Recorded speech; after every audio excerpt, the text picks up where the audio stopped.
او زیاتې مو که او غلا مو کړه دوی به څه وایي غورې ښه دوی به وایي دا لا مسلمان دی او دا کار کوي اسلام بدنام شي اسلام مه بدناموئ اسلام ډېر ښکلی دین دی اسلام هغه دین دی چې ماله خدای خوښ کړی وردیتو لکم الاسلام دینا اسلام هغه میوه ده چې د هغې نه خوږه میوه قسم په خدای قبلوي تاسو ته پته نشته رونو که نه هسې تاسو نه یو تپوس کوم تیاره چې چا نیلي دی هغه د رڼا په خوند پوهېږي د رڼا په خوند به څوک پوهېږي چې تیاره وویني که چې تیاره نه وي نو بیا به رڼا ته چا څه وي او د یخنۍ په خوند هغه څوک پوهېږي چې ګرمي یې لیدي نو تاسو کفر نه دی لیدلی خدای درته مه ښایه ما لیدلی دی نو چې کفر دی ولیدې نو تا ته به د ایمان خوند معلوم شي چې ایمان کې څونه خوند دی په خدای چې ایمان ډېره خوږه میوه ده قسم په خدای چې ایمان ډېره پاک او ښایسته سوتره رڼا ده او دا ایمان ستا د الله سره او د خپل رب سره تعلق جوړوي هغوی نه مني خدای الله اکبر هغوی نه مني پیغمبر هغوی شرک کوي بعضې ګوتم بد او دا نور شریکان بوتانو ته سجدې کوي نو چې ما به ولیدل که نه نو دقه ځای به زما یو ټک وکړ ما وی ربه دا لګیا دی بوت ته سجدې کوي بوت ته په جاپان کې یو لوی مندر و د نن نه شپږ نیم سوه اوه سوه کاله مخکې دا مندر جوړ شوی هغه مندر ته لاړم مې دا ګورم یاره چې هغې له جاپان حکومت کوم عزت ورکړی د هغې نه ګیر چاپېره په شلګونو میله کې اونې دي او دغه دی دا ځنګل دی او داسې اونې دي چې هغه د پښتنو خبره مرغیم پکې په منډه نشي تللی داسې اونې دي ګنجاب اونې دي سړکونه دي پکې اونې دي او ځنګل دی ډېر لوی ځنګل دی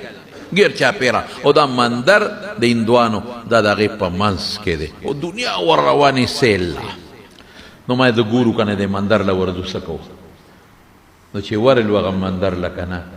یقین په خدای وکړه ناشنا مندر بوتان دی پکې دننه نو دا بوت پرست او مشرکان برالل نو په ځمکه به یې سر ښکته که نه بوتانو ته به یې سجده وکړه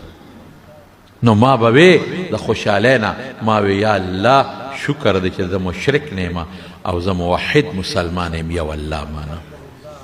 زما دا تندې دا به په دې خوره بوت ته نه لګي دا به هغه ذات ته لګیږي چې د دې تندي خالق او مالک دی تاسو چې په دې جمعه کې او سار کې په ځمکه سجده لګوئ ووایئ چا ته یې کوئ هغې ذات ته به لګي چې کوم زما خالق دی هغه ذات ته به لګي چې چا ماله ډوډۍ را کړې ده هغه ذات ته به لګي چې چا ماله روزي را کړې ده هغه ذات ته به لګي چې زما عزت او زما ذلت د هغه په لاس کې کافر ته به نه لګي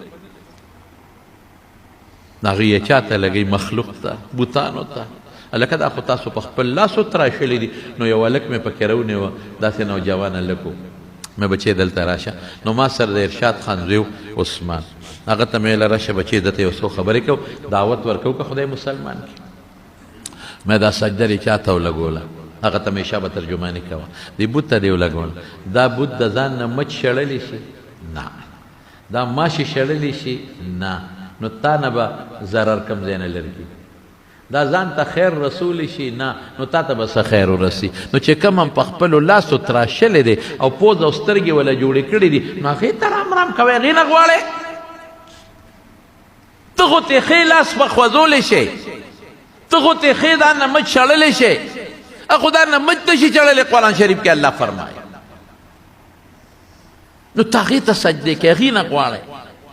دا څه کوئ تاسو هغه ته مې صاحبه نصیحت شروع که الله یو دی او خالق دماغه دی هغه ذات چې چا پیدا کړی نه دی مخلوق هغه پیدا کړی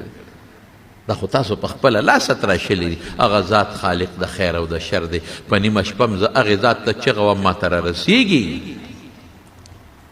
هغه ذات چې ما ته مصیبت ورسېږي او زه ورته چغه وم د ما نه مصیبت ختمولی شي د هغه دا طاقت شته هغه ته مې نصیحت شروع کو هغه غریب پیش و ما ورسره لګیوم ما ورته ویل خیر دی ډټه مو ګوره اسلام وګوره یاره قریب و چې خدای داس هلک مسلمان کړی بلکل زما خبرې غور سره واورېدې او ښه خیرات وکړل ښه او خبرې واورېدې او په زړه کې بل ملګری پوه شو چې هلک قرآن بل خوا ځي هغه ورته اواز وکړي دلته راشه مې هلکه پرېږدې ده راته خو هغه رانه په مخه کې بویت بوتانو ته لګیا دی سجدې کوي نو د ایمان په خوند به دغه ځای کې پیش د حضور پاک زړه چې دړ کړی دی او د مکې مشرکانو ته تقریرونه کړي دي او ورته وایي یا ایها الناس قولوا لا اله الا الله دا کلمه وایه